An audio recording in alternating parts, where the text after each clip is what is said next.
Hey everybody, Teri Wellbrock here. Just wanted to thank you for being here and being a part of this healing space. This is my soul work, as I've said often on this show and on my social media accounts. So, yeah, I just feel compelled to put this beautiful light of hope out into the world with these interviews and just this inspiration that's happening in the world right now. I don't know, I feel as if there's a darkness that's trying to overcome us. You look on social media and you look on the news, and it's just so overwhelming. But there's so much goodness and there's so much light, and we just need to focus on that. So that is my goal with this show. And again, I thank you for being here. Again, if you want to go to my academy.teriwellbrock.com. I have some courses on there, and I have some coaching that I've just started to utilize as well. So be sure to go visit that. Visit teriwellbrock.com, TeriWellbrock, and you can sign up for my monthly Hope for Healing newsletter. And be sure to go to the YouTube channel or the Facebook page or any of the audio outlets and subscribe. The podcast just hit downloaded in 100 countries. Woohoo! So that's a big milestone. We're now in 100 countries. All right. Well, this was a great interview coming up, so stay tuned. Welcome, everybody, to the Healing Place podcast. I am your host, Teri Wellbrock, and so very thrilled to have with me today Brett Weiss, that I'm going to read. He is the founder and director of the Weiss Scholarship Foundation, providing education to children in Kenya. And just so excited to talk to you today. So welcome, Brett. Good morning. Thank you, Terry. I am excited to be here and talk about all this wonderful stuff. Oh my gosh, we right before we record, we started talking about hope, and I was like, "Oh, we'll talk about all of this on air because this is great stuff." And so, Yes. yeah, hope is your logo and an underlying current of what you're doing in the world, which is just amazing. So, yeah, talk to the audience about what it is you're doing. Well, in 2009, I made a volunteer trip, kind of a bucket list thing. Spent about 3 weeks in the village in back of me here, a little village called Dago, 3,000 people, very remote, as poor as any people on earth. I mean, less than $2 a day family income. And I fell in love with the people. And no electricity, no plumbing, almost nobody will ever get medical care. Few people live past 40. AIDS has devastated this part of the world. And one of the key things, as an educator myself, most kids quit school about fourth grade. And the reason they quit is because the government doesn't pay for high school. So they figure they're never going to get to high school. Why bother to go to school at all? And they quit. And then their goal is to get a job working in the fields. Any day they can get a job, they make $1 for that day. And in that world, you bring home $1, that's a big deal. And that's what I saw when I was there. And I decided I needed to do something to change that.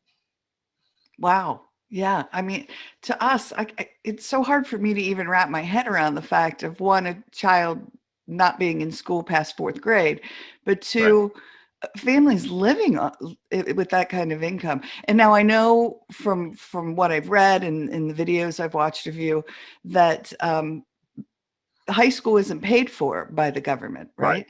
right? Right. Right, and that's why they quit. And so in the past few years, since 2012, when we awarded our first scholarship, we've awarded 79 scholarships. And I'll give you a little. I haven't said this public yet, but on June 1st, we're going to award 22 more, and that'll Oh, be 101. And so what we do is basically we send kids to high school, and then at the end of high school, they take an exam. It's kind of their equivalent of the SAT or ACT. If they do really, really well, the government lets them go to university. For the kids who don't go to university, we help them get into a vocational school. So we have kids learning to be carpenters and plumbers and tailoring and things like that. So we want everybody to be able to get a good profession and make a nice living and so on. And it's pure joy. It's a work of love. It is really cool to see these kids grow and change. I did a Zoom call about 2 weeks ago with Nicholas. In fact, I wrote a book called Just Give Them a Hug and the Rest Will Be Easy. You can get on Amazon. One of the two boys on the cover with me is Nicholas. He is in his last year at the University of Nairobi, and he's an engineering major. He was telling me about an internship that he's doing. And by the way, I don't know anything about engineering. He's telling me that he's helping to write a GPS system that will track weather patterns in Kenya, which is really cool for Kenya. And I pretended like I knew what he was talking about when I really didn't. And I just said, "That's fantastic." And think about a few years ago, he was living in this village in a little mud hut with no hope of even going to high school, and now he's a few months away from being an engineering graduate. It's just so cool. Yeah, it is so cool. And I'm telling you, as I looked at your website and again watched an interview that you did in a Chicago station, I had tears in my eyes, like I was welling up because my heart was just overflowing with so much joy of again just the hope that you're bringing to these kids and to the community. Truly, it's just a Yeah, beautiful gift. it's interesting when you say tears. When I'm there, there's this little room I stay in, and sometimes I'm in tears because I watch and see how tough their life is. And I tell you, they're the nicest, most polite, hardest working people I've ever met.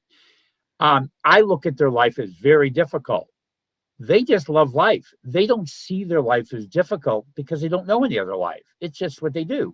And basically 7 days a week, they from time the sun comes up to the sun goes down, they work really hard. And what we're trying to do is change some of that. Yeah, beautiful. So now you were talking about um, the fact that more of these kids are starting to realize the hope even without you Right. offering them scholarship money. Yeah, thank you for mentioning that. So when I first went there, in this village, they'll usually have about 80 children in first grade, evenly divided girls and boys. By the time you would get to eighth grade, maybe 35 would be left, three or four of them would be girls. In the class that just graduated, there were 70 children. So we've actually doubled the number of children staying in school through eighth grade, almost as many girls as boys. And the exam they take at the end of eighth grade, the scores have gone up by 50%. You can tell I'm a former educator. I'm into educational data. So it tells us that kids are staying in school longer. They're doing much better on the exam. They're learning more. Why? Because there's hope. Before, there was no hope. No matter what they did, life wasn't going to change. Now it's like, boy, if I work hard, maybe I can get a scholarship too and go to university or vocational school. So it's our foundation has had an impact beyond even what we thought it would, beyond even the kids we're giving scholarships to. Yes, beautiful. Well, and another thing that I thought was just so cool is that you're making sure that girls are receiving scholarships as well as boys. You're splitting it up 50-50, right? It's like you just read my mind, Terry. That was one of the next things I wanted to say. Yes, quickly, what you learn there is life is difficult for all these children, but it's a brutal life for girls in a whole lot of horrible ways. So we always, a firm rule since the beginning, all money is divided equally between girls and boys. Part of why that's crucial, the exam that we use to pick our kids for high school, the girls tend to score a lot lower than the boys. Not because they're not as smart, but for a whole lot of reasons beyond their control, they've missed a lot of school. Matter of fact, of the 79 we'd given, if we did it just based on test scores, only 6 girls would have received a scholarship. And we know there's all kinds of research. If you give a girl a chance, she'll do just as well, if not better, than the boys. But if she doesn't get the chance, it's not going to happen. And the reality is, we cannot end poverty like this unless girls are educated. So that is a really, really important part of what we do. Wow. Yeah, Yeah. and wow, when you just said that about how if you just give the girls a chance, and I just think of that with all children, if you just give them a chance. I had a conversation Yes. with someone just yesterday about that with kiddos. I had put out a post on Facebook praising my own daughter about her accomplishments and how much she has done. And someone that's in the ACEs community, Adverse Childhood Experiences, who's a friend of mine, had commented upon how imagine how many of these children in our world would would be these beautiful, stars. I called her a rock star, and she said, "How many kids would be rock stars if just given the opportunity?" So Well, yeah. the sad reality, Terry, and what drives me to do this, more than half the children in the world get little to no education. Most people don't realize that. Like, this village isn't just like a rare village. There are thousands of villages like this. And the sad reality is, 100 years ago, we said the same thing. More than half the children in the world get little to no education. It really hasn't changed at all. And yeah, think about like the young man, Nicholas, who's going to be an engineering graduate soon. How many thousands and thousands more could be just like that if they just had the opportunity to do it? So I wanted to mention another thing that ties into what I call a business model. In addition to the 50-50 split on money between girls and boys, very early on, we realized that these children need a lot more than just financial help. Because of AIDS, very few have both parents. Many have lost both parents, and they're lucky, like if a grandma or an auntie takes them in. Um, so, and the mothers or the women in the village really have no education, probably because they weren't allowed to go to school. The fathers maybe 2, 3 years, something like that. So they're not really equipped to help their children through primary school, into high school, Oh. university, vocational school. It's a world that they don't understand at all. So we have two full-time people on the ground who are both young people in their 20s, university graduates. They were trained to be teachers. We hired them to be our mentor coordinators. Their job is to be totally engaged in the lives of our children. They visit them every term at their high school. We have children in many boarding schools around Kenya. They visit them every term. We go over the report cards with them, praise them on what they're doing well, help them overcome the challenges that they're facing. We meet with the principal, assistant principal, their teachers. We know all the parents in the village, meet with them all the time. So we're there. I call it an holistic approach. We're there to provide all the support we possibly can to do everything we can to ensure success. Be in addition to the money part of it is, and in COVID, this became incredibly important. Um, Children were home for 9 months. Um, One of the things we have to realize, the definition of a child being safe, and I don't just mean COVID safe, I mean everything safe, is very different in Kenya than it is here. In the 9 months they were home, and every night I get these Google alerts, I read news and try to keep up on what's going on in Kenya. In those 9 months, sadly, the rapes of teenage girls and teenage pregnancies went up dramatically, because when you're not in school, it's much more dangerous.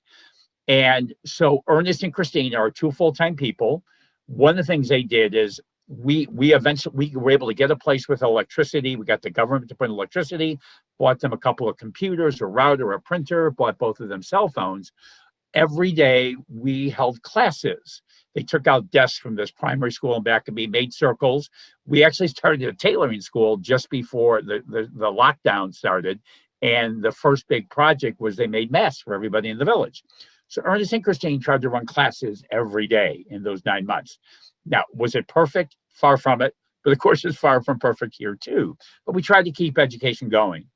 But even more important, I asked Christine and Ernest to every day check in with these children, their parents, make sure they're safe.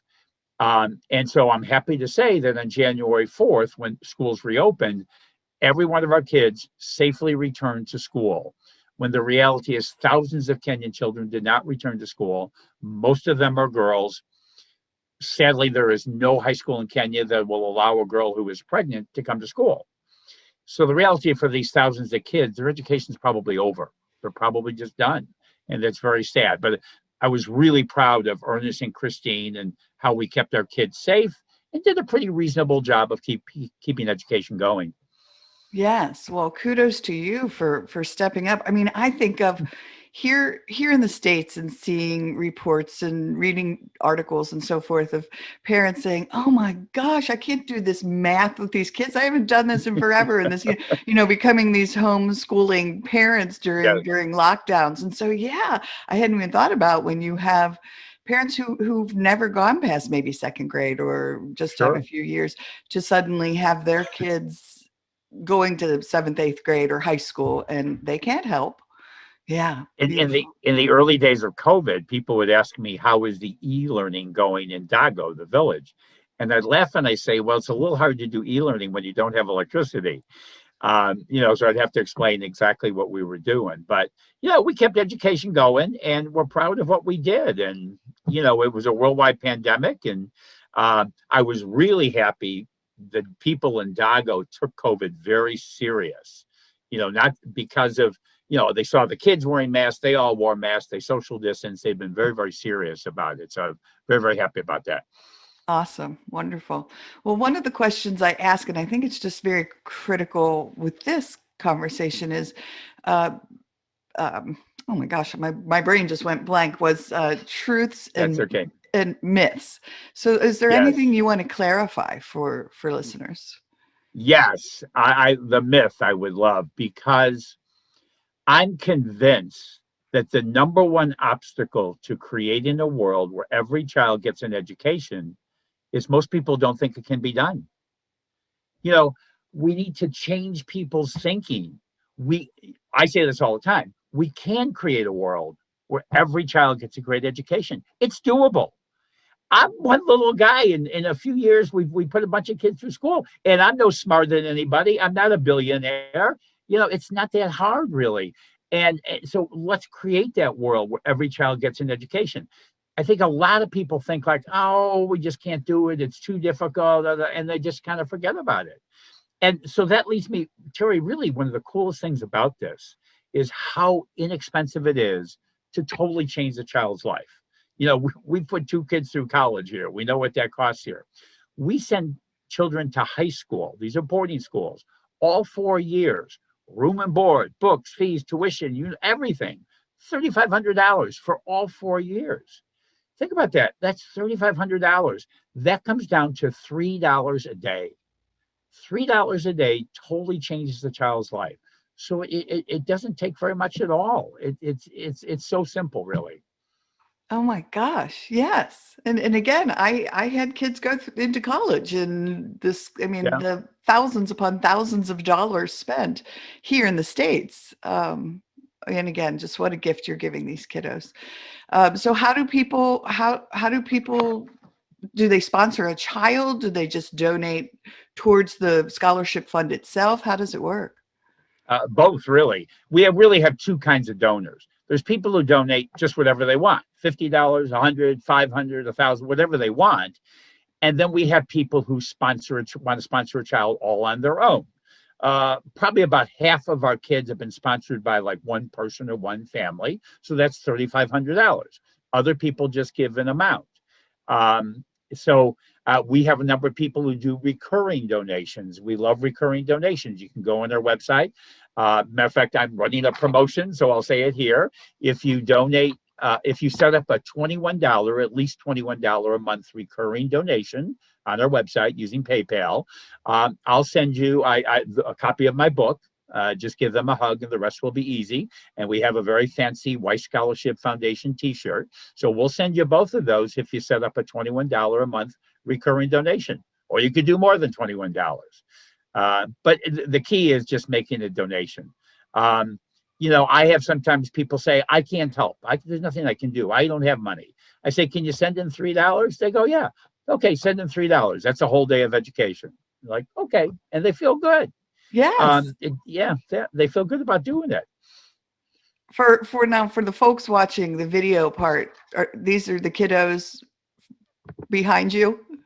In the back of me is part of the Dago Primary School, where these children go to school. You can see there's some brick, there's mud, there's dirt. The floors are really dirt.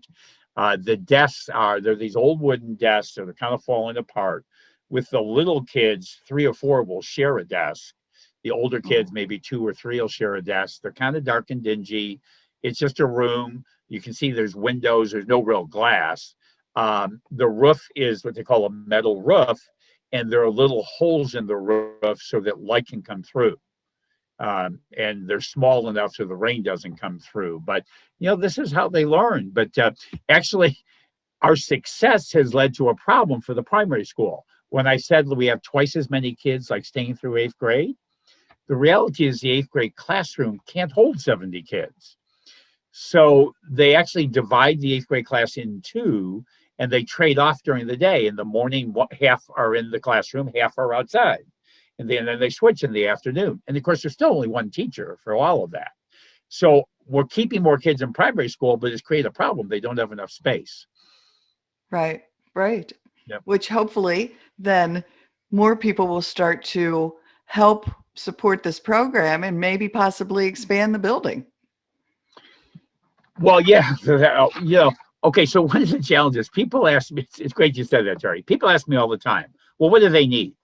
And my response is they need everything. Right. They need everything. Everything we take for granted, they need. They need medical care. They really don't have medical care. Most people live and die and never see a doctor. They need housing. They all live in little mud huts. And because of AIDS, quite often there's like 15, 16 people in a little mud hut that's smaller than their living rooms. Like you'll have a lot of homes, there's like a mom and a dad, their children, and then a whole bunch of their nieces and nephews because their parents have died. So they need safe water. Safe water is a big problem. They need better housing. They need everything. And so there's no one thing. I focus on education. Because I'm a retired educator now. My wife is a retired teacher. My parents, who we've done this really all in memory of, were depression babies, always wanted to go to college, never were able to, but they worked hard and made sure that me and my brothers got to go to college. So I kind of lost track on where I was going with that. But anyway, I forgot. Go ahead, ask a question. Well, that's all right. We were talking about, I had said how, that maybe we could get them a bit bigger building, and so. Oh, okay. Yeah. And so I focus, and you got me back on track here. So I focus just in education because I'm a retired educator, but I really believe education is the only solution. A line I use in my talks quite a bit is education is the only long-term sustainable solution to poverty. We're creating people who are going to become doctors and lawyers and teachers and plumbers and carpenters and auto mechanics. We're creating young people who are going to be the solutions to the problems. And so we have to educate people. And like I said, the reality is for 100 years, the problem really hasn't changed. And it can change. And matter of fact, I'll let you in on another little thing that we're not making public till June 1st, but of the 22 new ones, 4 of them are going to go in a second location because it's our plan to take this program to different villages. So 4 of them are going to be in the village about 2 hours away from this village of Dago. So it's a whole second thing that we're opening up. Teri, as a result of what I do, I'm contacted by people from Africa, mostly Kenya, every day. A lot of them are like, please bring your foundation to our village. And, most of them I write back and I say, I'm sorry, I don't have the resources. Maybe someday, God bless you. I hope you can get some help. The saddest people, and I get several of these every week, I get them either through email or Facebook. Because we're out there in the whole internet world. A lot of times I'll get a message that's something like, I'm a single mom. There are British colonies. They were British colonies. So everything's very British. I'm a single mom. I have 5 children. I can't pay their school fees. Can you help me? Desperate. And I know a small percentage of those might be somebody trying to scam me, but most of them are just legitimate, just desperate you looking for help for their children. And it's very sad. If I had $1 billion, I'd try to send them all to school. Oh my gosh, you read my mind because I was thinking to myself, I'm here in my brain, I'm like, gosh, when and if I have the money, yes, I wish I had $1 billion to help. And what to me, I think, oh my gosh, there's so much excess in this world in so many ways. Yes. And if we could just funnel some of it into the education of children, yes, you're right. What a difference it would make. It's interesting when I'm there. Think about if my iPhone is not working properly today, I'm like, it's like a disaster for me. They don't worry about that. They don't even have electricity. Their worry is, are they going to have enough food today? Most of these children get 1 meal a day. They're just trying to survive every day. They don't have the worries that we do because they can't afford to have those worries. They're in survival mode all the time. Right. Right. Wow. Well, again, just what a huge gift you're giving to these kiddos. So, Actually, Terry, let me give you one of the things you asked me about earlier was about someone who I'd like to meet. And it's Malala. You know Malala, the young girl from Afghanistan who stood up for girls' oh, education, was yes. shot by the Taliban in the head. She was taken to England and luckily survived very serious injuries. And she's really leading, probably the leading force in the world for girls' education. I mean, to you talk about heroes. I'm a believer that we use the word hero way too often. I'm a big sports guy, but to me, athletes aren't heroes. They're sports guys. Malala is a real hero. This girl stood up for girls' education, knowing she probably was they were going to try to kill her, and they did try to kill her. So what a great role model. For 5 minutes with Malala, I would love that. She's just amazing. Yes. Well, and again, it comes back to what you said earlier. One person, if you help change one person's life, how that just ripples out and can affect so many. I mean, look at what she's doing and the impact that she's having. And then what I Yeah. think about is the young man Nicholas that you're talking about and getting his engineering degree. And but what an impact he is going to have on his family and his village, and these kids looking up and saying, "Oh my gosh, if he can do it, I can do it." Yes. Yeah. That's great. Because so one of the things we do, we added to our program a few years ago. These kids are all away for most of the year, but they come home on breaks. So we started a thing, the high school kids and kids from university and vocational schools, they go spend time at the primary school in Beckham with these kids. Because you got to realize the kids who've got scholarships from us, they're rock stars in the village. They got out, they're getting an education. They go back and talk to these kids and tell them about high school and university and what it's like and the opportunities they're going to have. And they encourage them, work hard. And if you work hard, you can get this too.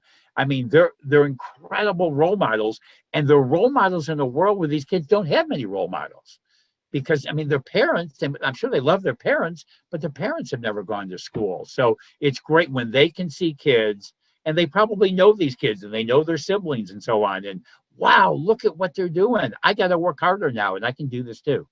Yes, absolutely. So now, any of the kids who have been through university and then gone on to get a job and a career. No, we're not there yet. But think as we've evolved, it started with just high school, and then we moved on to vocational and university. So we have three students who are pretty close. COVID has delayed everything. We would have Yeah. a graduate, but we don't now. But before this year is over, we should have three university graduates.